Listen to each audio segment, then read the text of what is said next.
찬양 감사를 드립니다. 오늘은 교회가 또 절기로 지키는 맥주 감사 주일입니다. 지난 6개월 동안 우리의 모든 삶을 이끄시고 인도해 주시고 또 여기까지 함께 하신 우리 하나님 아버지 또 베푸신 그 사랑과 은혜를 우리가 생각하면서 맥주 감사 주일로 지킵니다. 우리 옆 사람 보시면서 함께 인사를 하실까요? 지난 6개월 동안 지켜주신 하나님께 은혜 감사하다고요. 우리 하나님 은혜에 감사합니다라고 인사를 하겠습니다. 하나님의 은혜에 감사드립니다. 아멘. 레위기 23장은요, 이스라엘이 지켜야 할 절기에 대한 말씀입니다. 유대인들은요, 매일 아침 저녁으로 상번제를 드렸습니다. 일주일마다 드리는 안식일이 있고요, 매월 첫째 달 첫날에 드리는 월삭이 있습니다. 그리고 매년마다 드리는 절기가 있었어요.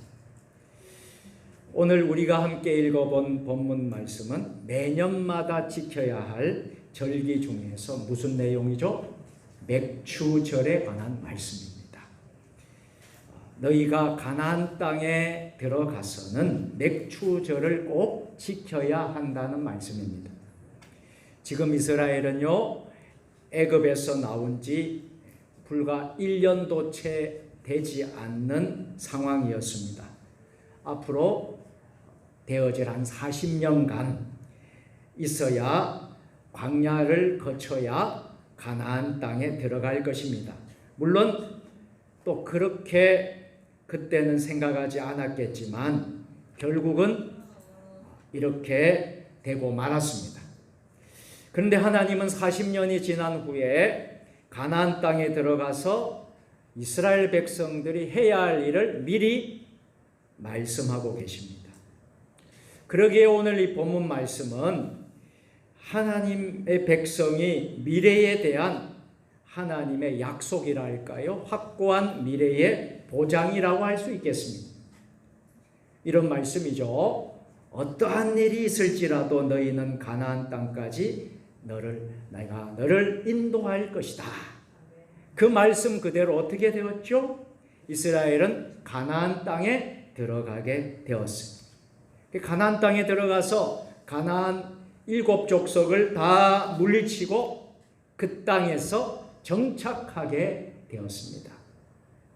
여러분, 하나님의 말씀은요, 1.1획도 틀리지 않고요, 1.1획도 폐하여지지 않고요, 그대로 이루어지는 줄 믿습니다.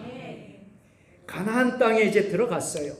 그래서 무엇을 했을까요? 이스라엘 백성들이? 그렇습니다. 농사를 지을 때에 너희는 이렇게 맥추절을 지키라는 것이 오늘 말씀의 내용인 것입니다. 도시에 사는 사람들은요, 도시 교회들은 이 맥추절에 대해서 좀 개념이 좀 약할 수가 있어요. 그러나 우리 전원 지역에 사는 우리 전원교회의 성도들은 이 맥추절의 의미를 우리는 더 깨달을 수가 있어요. 농사를 지을 때 너는 맥추절을 지키라. 이 맥추절이라는 것은요, 6월절부터 50일이 지난 다음에 지키는 절기였어요. 그래서 7주를 지난다고 해서 뭐라고 했습니까? 77절이라고 했어요. 그래서 맥추절을 다른 말로 뭐라고요? 77절이라고 하고요. 그리고 50일이 지난 다음에 이제 7줄 그렇게 해서 50일째 지킨다고 해서 우리는 오순절이라고 합니다. 그래서 맥추절, 77절, 오순절과 같은 말이에요. 자, 맥추절은 무엇을 하는 날일까요? 어떻게 드리는 것일까요? 보리와 밀을 수확을 합니다. 보리와 밀을 수확해서 지키는 절기라는 점에서 이스라엘에게 있어서 매우 중요한 절기였어요. 당시에 주된 업이 농업이었어요. 농업과 목축이었다고 할 수 있겠습니다. 그래서 농사가 아주 주된 것이었습니다. 그래서 이스라엘은 애굽에서 구원받은 유월절을 지켰고요. 애굽에서 나온 것을 해방을 기념하는 유월절을 지켰고요. 또 하나는 가을에 열매를 수확해 지키는 수장절을 지켰고요. 그리고 오늘 본문에 나오는 맥추절을 지킵니다. 그래서 이것이 바로 이스라엘의 3대 절기라고 부르는 것이에요. 자, 오늘 본문에서 이 절기의 중요성을 말하는데 어떻게 말하고 있습니까? 따라서 해볼까요? 대대로 지킬 영원한 규례니라. 여러분, 얼마나 중요했으면, 얼마나 이것이 중요했으면 하나님께서 너희는 대대로 지킬 것을 말했겠습니까? 자, 그런데요, 좀 안타까운 일은요, 오늘날 교회들은 이 맥추 감사절을 농사를 짓지 않는다고 해서 그냥 지나치는, 소위 말하는 패싱하는 교회들이 많이 있다고 하는 거예요. 오늘 말씀을 의지하여 보면 농사를 짓지 않아도 맥추절의 의미가 얼마나 중요한가 하는 것을 우리는 알게 됩니다. 물론 여러분, 오늘 우리 교인들 가운데 농사를 짓는 교인들은 더 오늘 이 말씀이 더 많이 와닿겠지요. 그러나 농사를 짓지 않는 교인이랄지라도 맥추절의 의미는 매우 중요하기 때문에 우리가 오늘 이 말씀을 잘 새기기를 주의 이름으로 축원합니다. 그러면 맥추절을 어떻게 지켜야 할까요? 첫째, 맥추절은 거룩한 성회로 모여서 지키라고 하셨습니다. 이때는 어떠한 노동도 하지 말라고 말씀을 하셨어요. 노동도 하지 말고 거룩한 성회로 모이라라는 말씀은요, 하나님께 제사를 드려라, 하나님께 예배를 드리면서 쉼을 얻으라 라는 그런 말씀이에요. 한마디로 맥추절을 지키는 가장 기본적이고 중요한 것은 하나님께 예배 드리는 거예요. 하나님께 제사를 드리는 거예요. 그러면 어떤 제사, 어떤 예배를 우리가 드려야 할까요? 우리는 적어도 4가지 예배로, 제사로 드려야 한다는 것이에요. 첫째는 소제입니다. 가장 먼저 드렸던 것이 뭐예요? 소제. 이것을 새 소제라고 합니다. 이 소제라는 것은요, 곡식으로 제사를 드리는 것을 말해요. 자, 우리 교회도요, 강단에 곡식을 봉헌하는 우리 교우들이 있습니다. 첫 열매를 정성껏 농사를 지어서 제일 첫 것을 하나님 전에 봉헌하는 성도들이 있어요. 곡식을 제사로 드리는 것이 뭐예요? 이게 바로 소제라는 것입니다. 그런데 새 소제라는 말은 그 해에 수확한 핵곡식을 가지고 제사를 드리라는 말씀입니다. 소제를 드릴 때는요, 오늘 성경에도 보니까요, 10분의 2 에바를 가지고 만든 떡 2덩이를 가져다가 여호와께 요제로, 요제라는 것은요, 가슴이 이렇게 중간쯤 돼서 이제 흔들면서 드리는 제사를 요제라고 하는 겁니다. 여기에서 중요한 것은 새 소제로 드려라 라는 말씀이죠. 무슨 말입니까? 묵은 것을 드리는 것이 아니라 새로 수확한 곡식을 가지고 제사를 드려라 하는 거예요. 여러분, 금년 한 해도 하나님께서 농사를 지을 수 있도록 해 주셨습니다. 농사를 잘 되게 해 주셔서 이렇게 수확을 하게 하심을 우리는 어떻게 해야 되겠습니까? 하나님께 감사해야 한다는 말씀이에요. 수확을 하면서 제일 먼저 하나님께 드려야 한다는 것이죠. 그래서 새 소제로 드리는 것입니다. 여러분, 맥주 감사 정신은 어떤 것입니까? 무엇이든지 먼저 하나님의 은혜를 깨닫고 감사하는 것이 맥주 감사의 진정한 정신인 줄 믿으시기를 바랍니다. 그래서 이스라엘 백성들이요, 새 소재로 감사의 제사를 드리면서 10분의 2 에바로 만든 떡 요제로 드리는 백성들의 그 마음이 어떻겠습니까? 하나님의 은혜로 너무나 감사하게 드리지 않았겠습니까? 애굽에서 430년간 종살이하던 이스라엘 백성들이 이렇게 하나님께서 은혜를 베풀어 주셔 기적적인 능력으로 애굽에서 구원하게 해주셨고, 광야의 한 40년간의 생활 속에서도 하나님께서 가나안 땅으로 인도하신 은혜를 감사하며 드리지 않았겠습니까? 밭에 곡식을 뿌리면 다 수확하는 것이 아닌데 이렇게 수확하게 하신 것도 하나님의 은혜임을 생각하며 저들은 감사하지 않았겠습니까?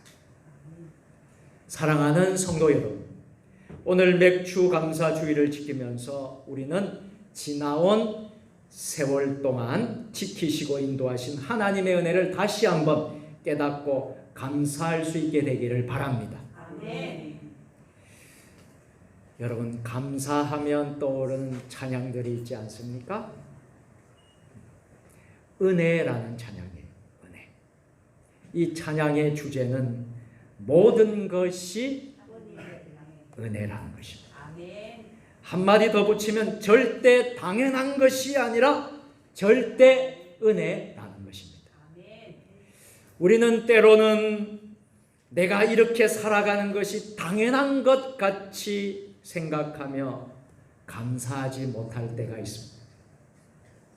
당연한 것인데 다른 사람도 다 이렇게 살아가는데 내가 특별히 감사할 이유가 어디 있는가?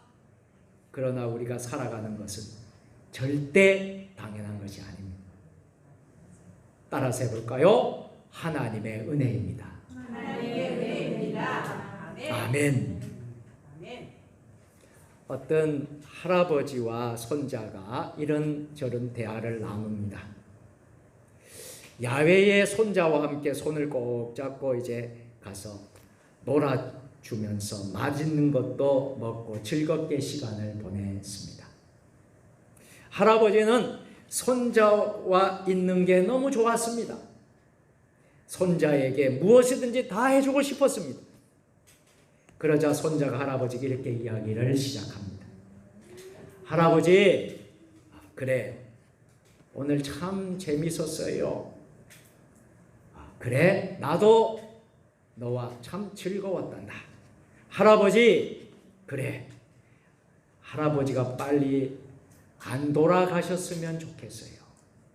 오늘처럼 재미있는 시간을 많이 보내고 싶거든요. 할아버지, 그러니까 오래오래 사세요.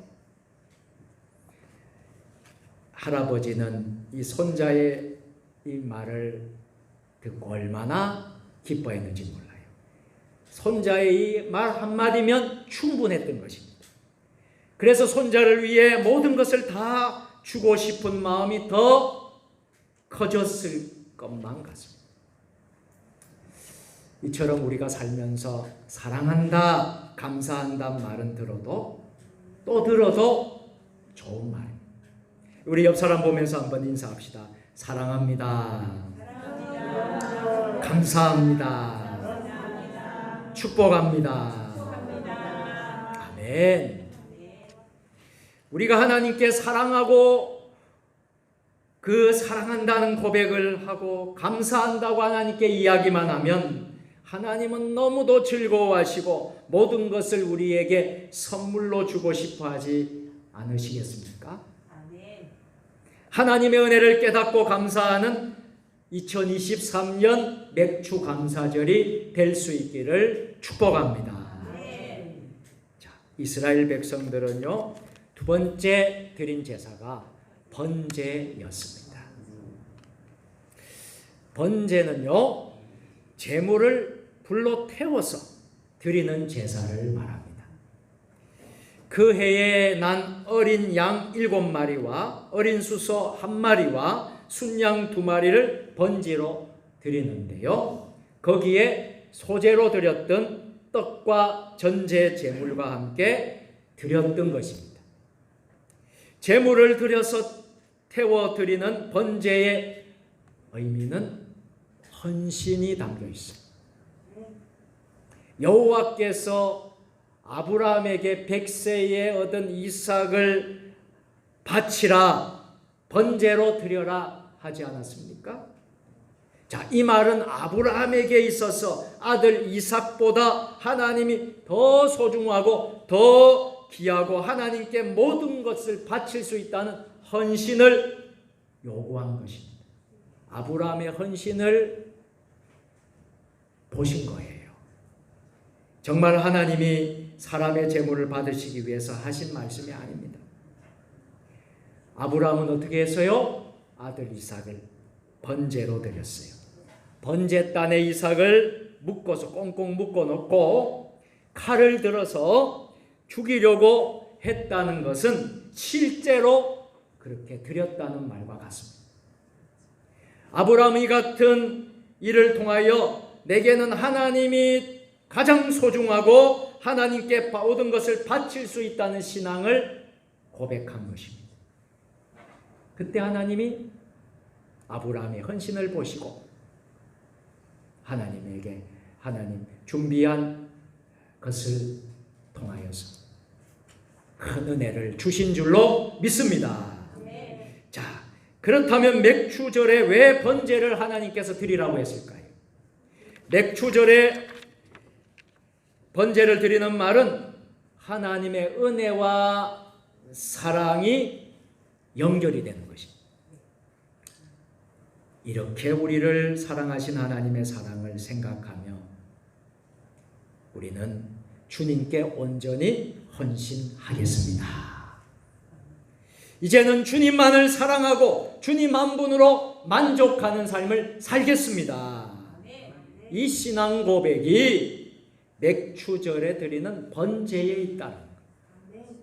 여러분 그렇게 하시기를 결단하십니까? 주님만을 사랑하고 주님 한 분만을 위하여 앞으로 살겠습니다. 하나님을 사랑하며 생각하며 주님께 헌신하며 살겠습니다. 여러분 우리가 이런 마음을 가져야 되는 거예요. 맥추감사절에 우리 하나님의 사랑과 우리 주님의 사랑이 깊이 느껴지고 다시 한번 감격할 수 있는 저와 여러분들 될 수 있기를 축원합니다. 자, 세 번째 의미가 있어요. 자, 맥추절에 드리는 세 번째 제사는 어떤 제사입니까? 속죄제였습니다. 이 제사는 순념소 하나를 드리는 제사인데요. 이 속죄제는 어떨 때 드리느냐 하면요, 죄를 속하는 제사를 말하는 것입니다. 여러분 우리가 지난 6개월 동안 지금까지 살면서 하나님 앞에 범죄한 것이 있습니까? 하나님 앞에 알고 모르고 지은 죄들이 있습니까? 우리가 맥추절에 죄를 속하는 제사, 속죄제를 드릴 수 있기를 바랍니다. 살아가면서 죄를 짓지 않을 수는 없겠지요. 어떤 경우에도 그러나 우리는 속죄제는 드릴 수 있습니다. 그런데 맥추절에 속죄제를 드린다는 말은요, 아무래도 살아가면서 하나님을 의심하고 불만하고 원망하고 감사하지 못했던 죄를 우리가 속죄하기 위해서 드리는 것이 아니겠습니까?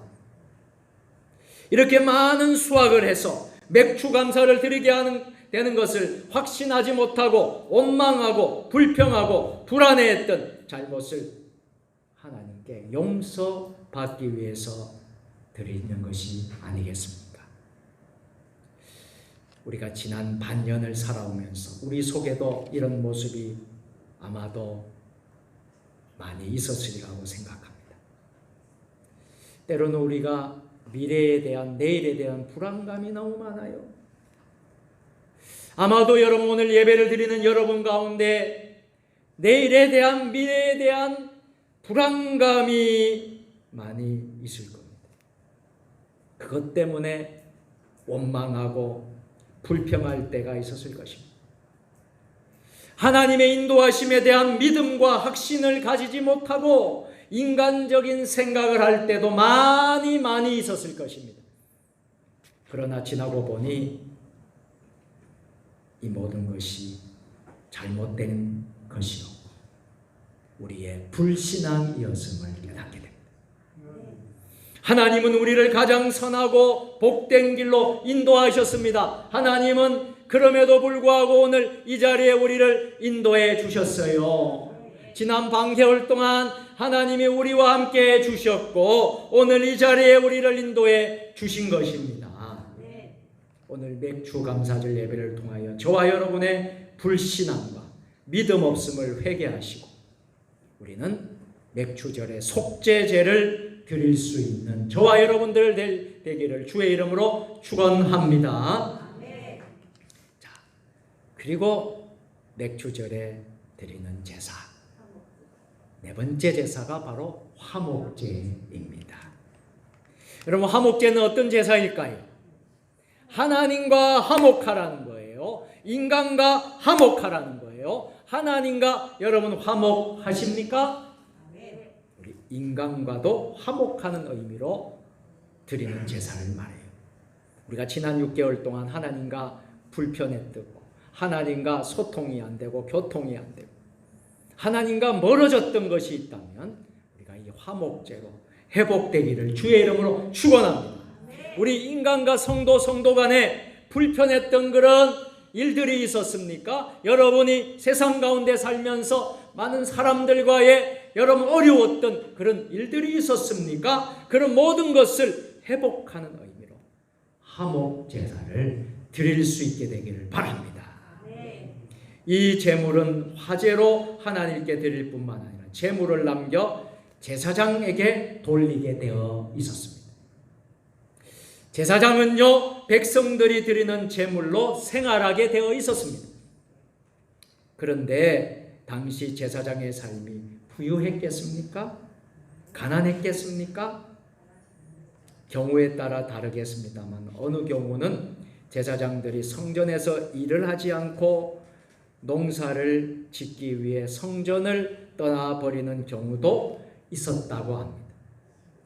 성전에서 나오는 제물로는 살 수가 없었기 때문인 것입니다. 제사장들은 과부와 고아와 거루민과 함께 어려운 부류 중에 하나였다는 거예요. 그래서 맥주절에 화목제를 드리란 말은 특별히 어려운 사람들의 관계에서 화목해야 함을 말씀하고 있습니다. 그래서 오늘 본문 22절에 이렇게 말씀하고 있어요. 22절 말씀을 다 같이 너희 땅에 곡물을 벨 때 밭 모퉁이까지 다 베지 말고 떨어진 것을 줍지 말고 그것을 가난한 자와 거루민을 위하여 남겨두라. 나는 너희의 하나님 여호와니라. 아멘. 여호와 하나님 언제나 이 땅의 어려운 자들, 사회적 약자들, 소외된 자들, 가난한 자들, 저들을 생각하셨어요. 그들을 불쌍히 여기고 긍휼히 여기고 함께 살아갈 수 있는 길을 만들어 주셨습니다.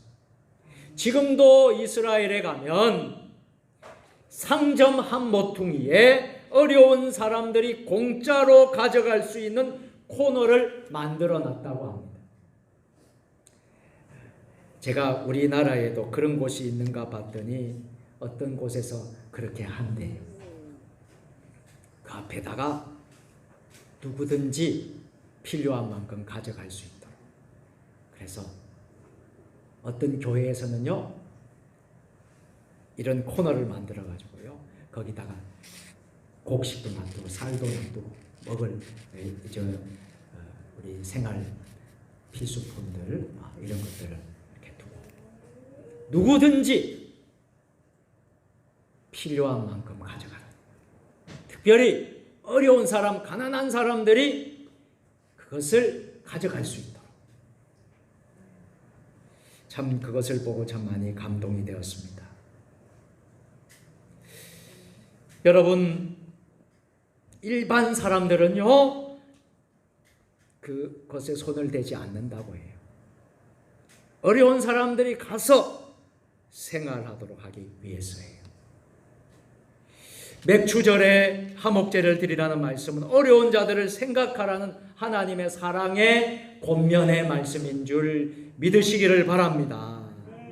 많은 수확을 하면서 하나님의 은혜를 생각할 때 하나님께 우리는 감사할 수 있습니다.